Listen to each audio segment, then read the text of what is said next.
स्वागत है आपका आज के एपिसोड में। चलिए शुरुआत करते हैं पहले प्रश्न से।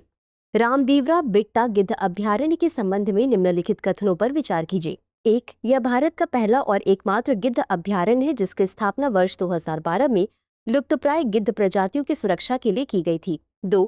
इसे भारत में पाई जाने वाली सभी 9 गिद्ध प्रजातियों का आवास स्थान माना जाता है। उपर्युक्त कथनों में से कौन सा या कौन से सही है या सही है? ए केवल 1, बी केवल 2, सी 1 और 2 दोनों, डी न तो 1 और न ही 2। इस प्रश्न का सही उत्तर है विकल्प ए केवल 1। अगला प्रश्न है, निम्नलिखित में से कौन सा एक भारत का राष्ट्रीय जलीय प्राणी है? ए. खारे पानी का मगरमच्छ, बी. गंगा नदी dolphin, C. Olive ridley turtle, D. घड़ियाल। इस प्रश्न का सही उत्तर है विकल्प बी गंगा नदी डॉल्फिन। अगला प्रश्न है, हाल ही में समाचारों में रहा शब्द लाजवर्द का सर्वोत्तम वर्णन किस प्रकार किया जा सकता है?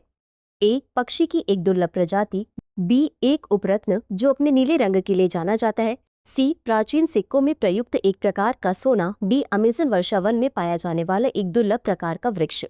इस प्रश्न का सही उत्तर है विकल्प बी एक उपरत्न जो अपने नीले रंग के लिए जाना जाता है।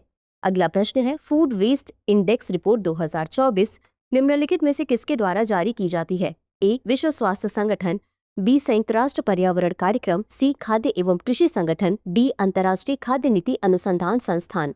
इस प्रश्न का सही उत्तर है विकल्प बी संयुक्त राष्ट्र पर्यावरण कार्यक्रम। अगला प्रश्न है, निक्षय मित्र कार्यक्रम के संदर्भ में निम्नलिखित कथनों पर विचार कीजिए। 1. यह कार्यक्रम केंद्र सरकार ने वर्ष 2022 में शुरू किया था। 2.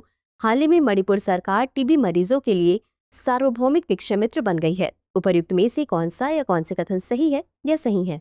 ए केवल 1, बी केवल 2, सी 1 और 2 दोनों, डी न तो 1 और न ही 2। इस प्रश्न का सही उत्तर है विकल्प ए केवल 1। अगला प्रश्न है, भारत की पहली नाइट सफारी के संदर्भ में निम्नलिखित कथनों पर विचार कीजिए। 1.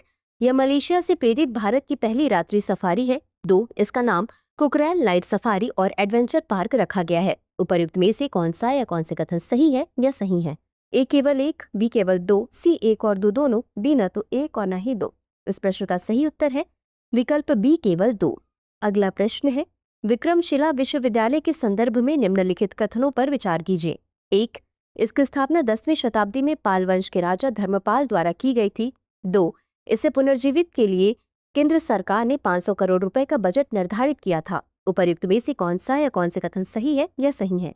ए केवल 1, बी केवल 2, सी 1 और 2 दोनों, डी न तो 1 और न ही 2। इस प्रश्न का सही उत्तर है विकल्प बी केवल 2। अगला प्रश्न है, GSAT 18 के संदर्भ में निम्नलिखित कथनों पर विचार कीजिए। 1.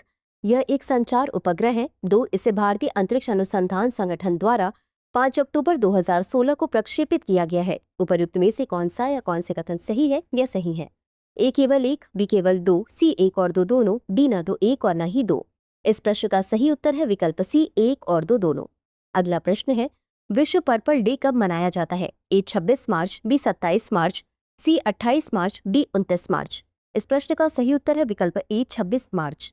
तो चलिए अंत में देखते हैं आज के अभ्यास प्रश्न को।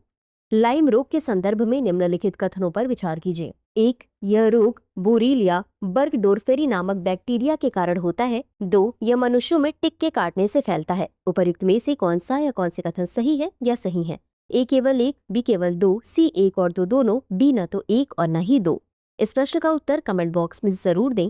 आज के लिए बस इतना ही। धन्यवाद। डियर व्यूअर्स, अपने एग्जाम की तैयारी को और बेहतर करने के लिए हमारे चैनल को लाइक, शेयर और सब्सक्राइब करना न भूलें।